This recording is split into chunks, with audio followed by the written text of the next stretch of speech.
Hey folks, and welcome to episode 1 of the Keith Giffen podcast. Keith Giffen, I'm not dead yet.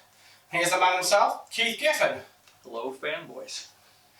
Okay, Keith, so I'm sure every superhero has their origin story, so we might as well make episode 1 about your origin story.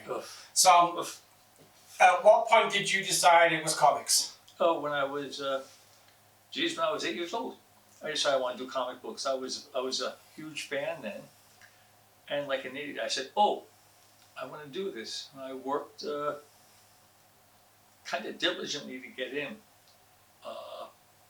against the opinions of everyone around me. Everyone thought I was nuts. Everyone thought, oh no, you should do this. You should take a course for this, or it was ridiculous. I had to fight about it. I was the only person who really thought I can get into comics. And who was it that you were a fanboy of at the time? Oh, God. Well, Jack Kirby is just a natural. Jack Kirby is he's like a god to me. But guys like Gene Colan, then there were some of the newer guys, Howard Chaykin, Bernie Wrightson, Colleen Doran from the independent side of things. So, I knew comics like a fan knew comics. I really had no idea what it took to do it. But I scraped together a portfolio anyway. Okay, so you leave school at 18, you avoid the draft to Vietnam. Oh, geez, yeah, that was, they called me back like about 4 times. The draft had this rating, 4F, you're out, you're gone. But there was 4E, and I was 4E. And that means that they would release me, they would say, oh, you don't qualify, but you'll just sit there and we'll call you in at regular intervals to see if you're fucking around. It was because of my weight. All during that time, by 115 is about my maximum weight, but I was about 114 at that point, and 115 was the legal minimum that they could draft you, and they kept calling me back, figuring I was fasting or something to get down to 114. And one time they kept me there overnight, and they stopped feeding me. They figured they just put it on in bulk alone and drag me in. What I didn't realize is that as I get nervous, my system churns. So I checked in at 114. Next morning they came to weigh me, and I was, I think, 109. And that was it. They finally figured, okay, he's gone, he's out. Okay, so the military's loss was obviously the comic book industry's gain. That's one way of putting it, yeah. So high school's over, what happens next? I worked for Hoffman LaRoche, a pharmaceutical company that really isn't there anymore. I was a hazardous material handler, if you can believe that. And, it was, my job was to transfer animals from where they were into Building 86, which was like Treblinka for animals. Animals checked in, they didn't check out. I did that for, wow, I was at Hoffman LaRoche for about, I think, 4 years. And, I kept doodling and trying to add things to my portfolio. Then one day I figured, well, okay, fine. I may as well go and show this, see what happens. So I took a week on my week vacation, and I made appointments with DC and Marvel. And I did both, figuring that, one's going to shoot me down, but maybe the other one. And I figured, all right, which company did I really, really want to work for? Back then it was Marvel. So I went up there and I handed my portfolio over to the secretary, who was really positive. She said, okay, just come and pick it up tomorrow. So I got home and I figured, okay, let's see what happens. And the next day, I just wanted that feeling of maybe to last a little bit longer. So I didn't go in. I went in the day after. I go into the Marvel office, and the secretary jumps up, and she was really pissed off at me. And says, you asshole, you asshole. You said you were going to be here yesterday. And I was yanked through the door, and I was dragged down a corridor to meet John Romita, who was a new talent guy at the time. What I found out was that as I was handing him my portfolio, there was a strip called The Sword and the Star. It was a backup feature in a black and white magazine that featured Satana on the cover. And Bill Mantlo was writing him. And Ed Hannigan was a vastly superior artist to me. He was drawing it and he just walked off. So they needed somebody like yesterday. And Bill Mantlo saw my work and for some odd reason liked it. And I wound up doing the Sword and the Star, which was interesting because it was the Sword and the Star, my very first job in comics. The first time I worked professionally, where Rocket Raccoon was introduced. And from there, I picked up small work like an inside front cover to Deadly Hands of Kung Fu. I worked on the White Tiger a bit, but I was just more like a breakdown guy. The inker could just rough shot over me, which he did. And it was during that time that I came up with Jack of Hearts. So I was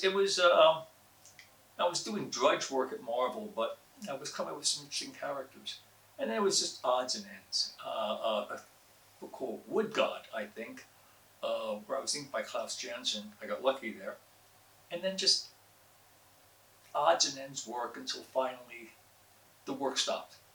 The work pretty much just ended at that point. So I went over to DC. Okay, what caused the work to end at Marvel? Me. I was a fuck up. And there's no other way to put it. There was not a deadline around that I could meet. I was late. I'd go and make up stories about why I wasn't done. It was horrifying. And Marvel just said, get out. Just get out. And then I went to DC and did the exact same thing.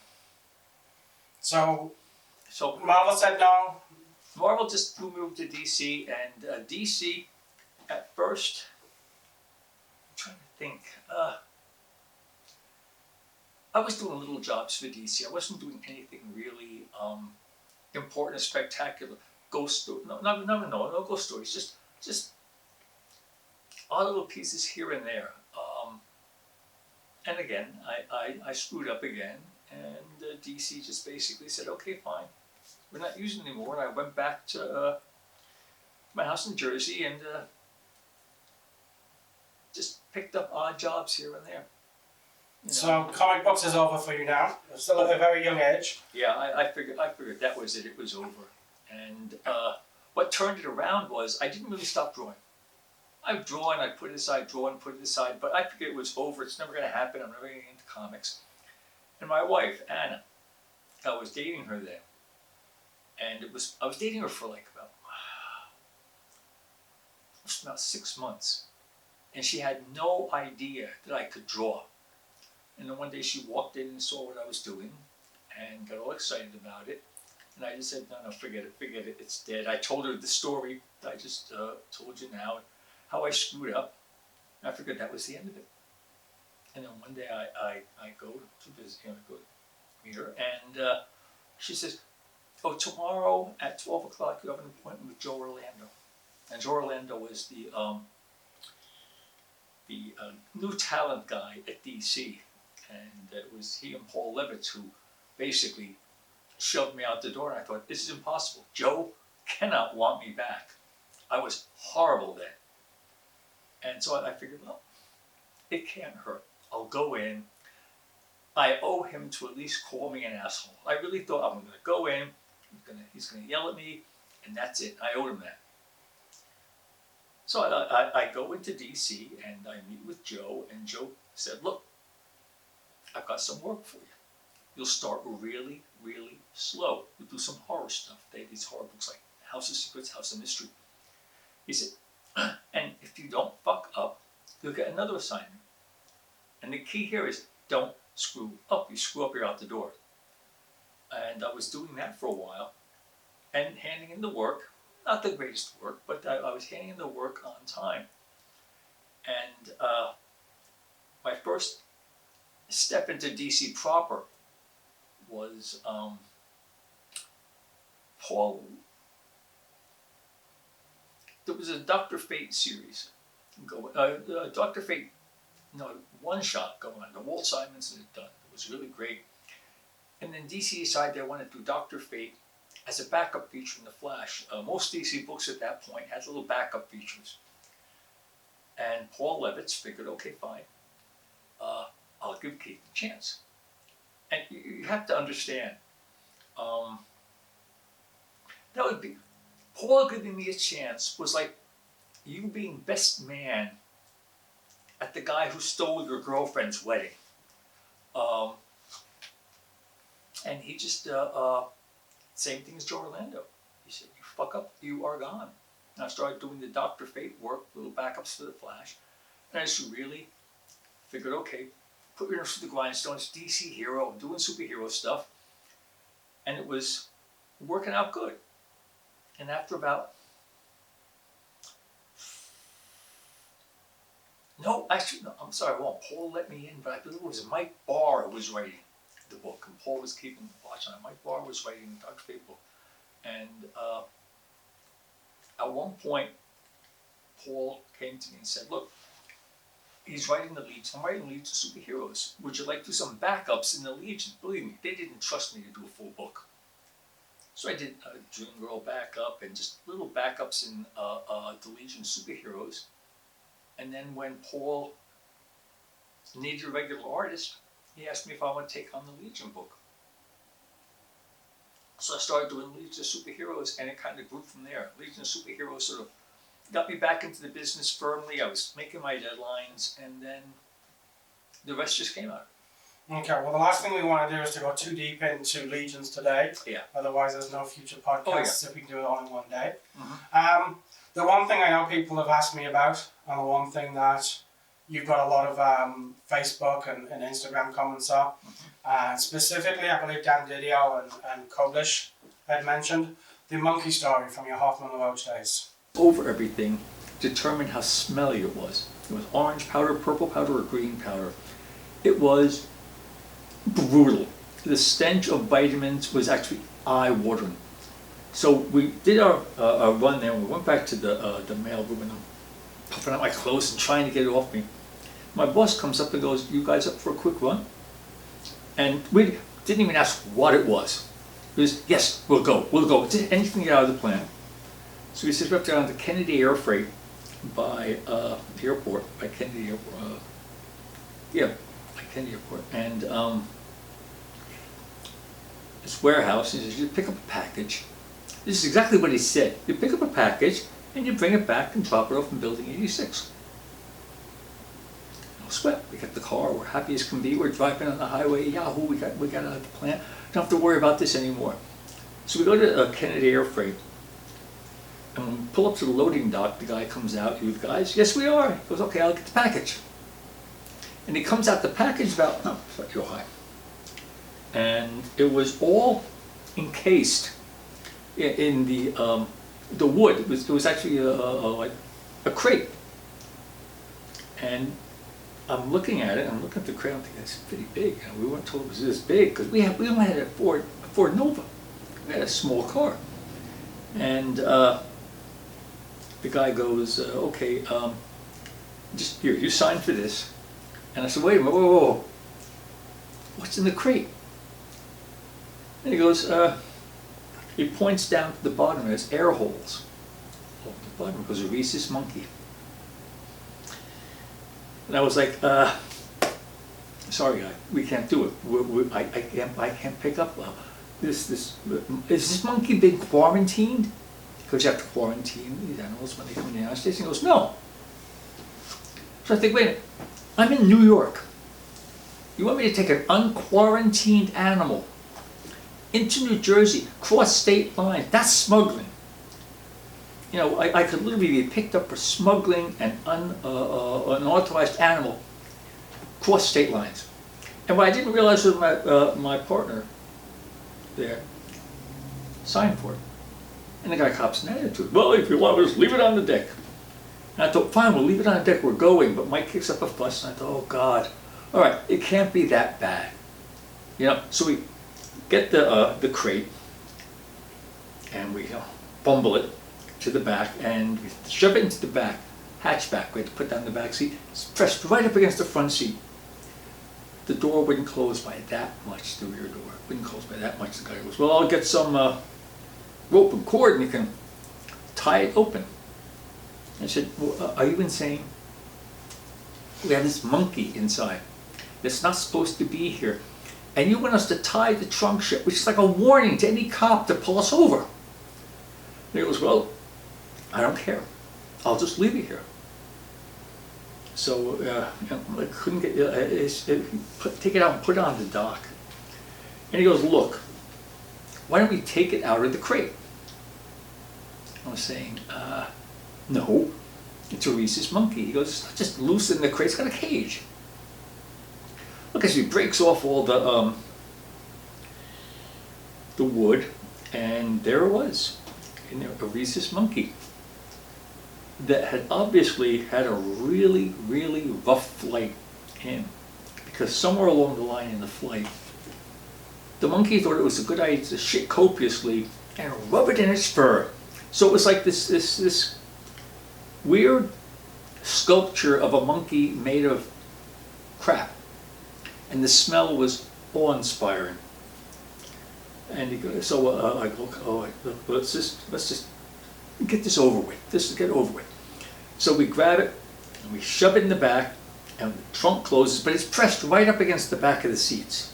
And the smell, like I said, was we're rolling down the windows and practically like dogs hanging our head out the window. And I had a problem, because before the idea was I had a crate they wanted me to take across state lines. Now I got a damn monkey and everyone can see it. And the last thing I need is to be picked up doing this. So we're driving along the, whatever the highway was, the Van Wyck, I think. It goes past a Yankee Stadium. We're driving along thinking, this is ridiculous. All I gotta do is get over the bridge. Just get over the bridge and I'll be fine. I'll be in New Jersey. Everything's cool. I look ahead, there's lights flashing all over the place. Something's going on and there's tons of cops.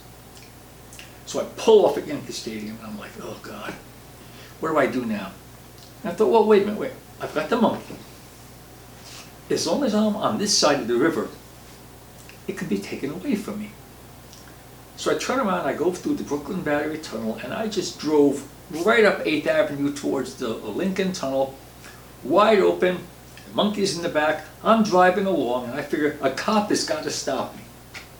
Or a cop has got to see it and maybe stop me.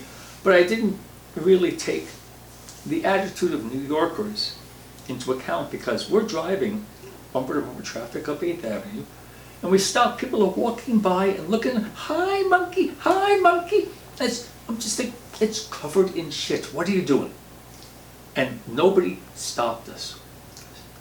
Drive a little bit, hi monkey, drive a little bit, hi monkey. Next thing I know, I'm going down the ramp. It's going to go into the tunnel. Now, I thought, oh my God, I did it. We made it. I just have to get to the tunnel, come on New Jersey, I'm fine.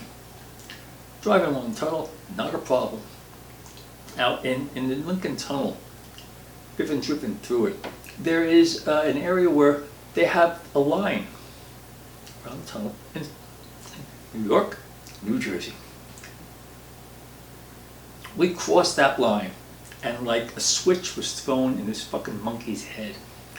It screamed like a woman. It screamed, it's thrusting itself against the cage, banging around, howling, its arms are yanking out and all that. And I'm saying to Mike, the guy who was dressing, well, he's control the damn monkey.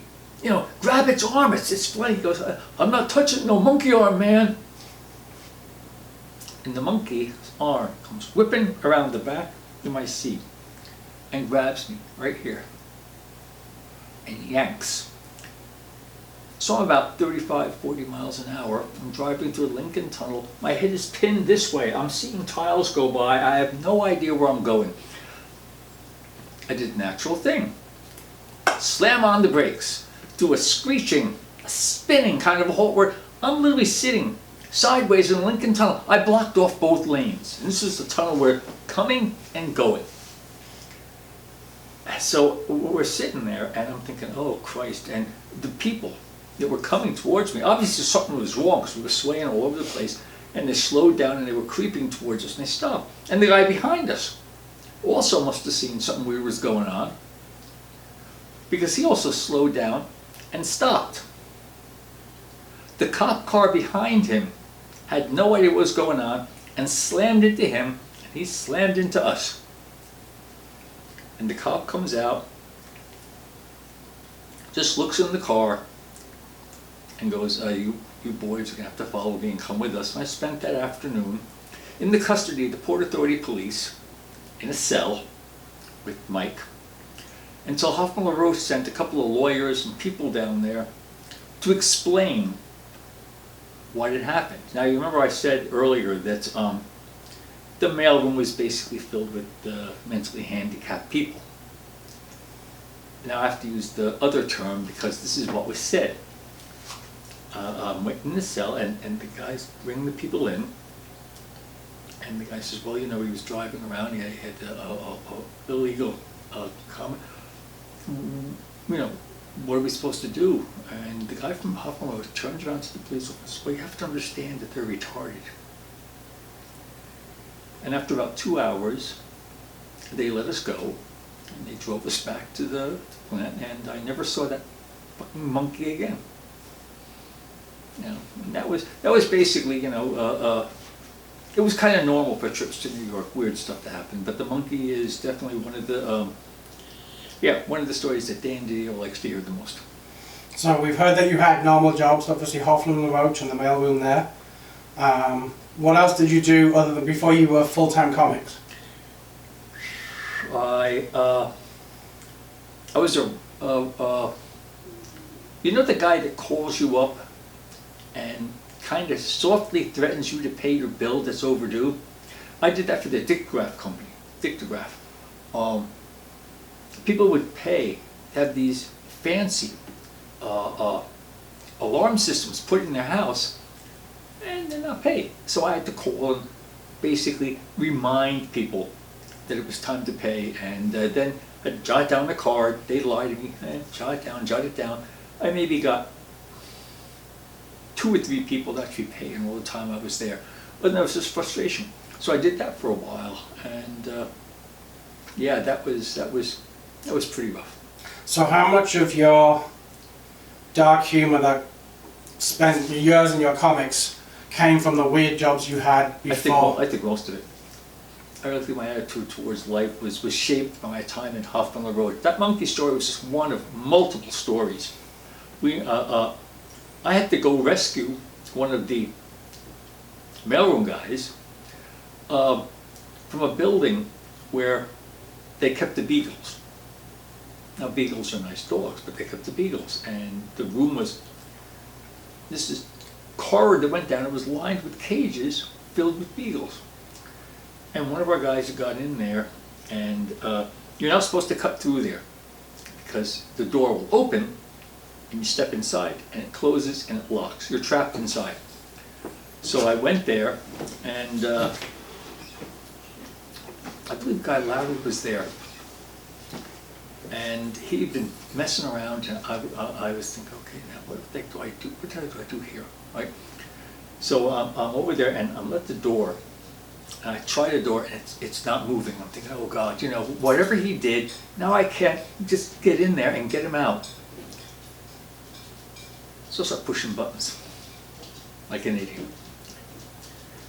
And I pushed one button, and a low bell rang, and all the cages opened at once. This must have been the cleaning. All the cages open, and I just watched Larry disappear under a mass of these love-starved beagles. And he's howling, and he's yelling and screaming, and not proud of this, but I just left him there and went back to the mailroom and said I couldn't find him.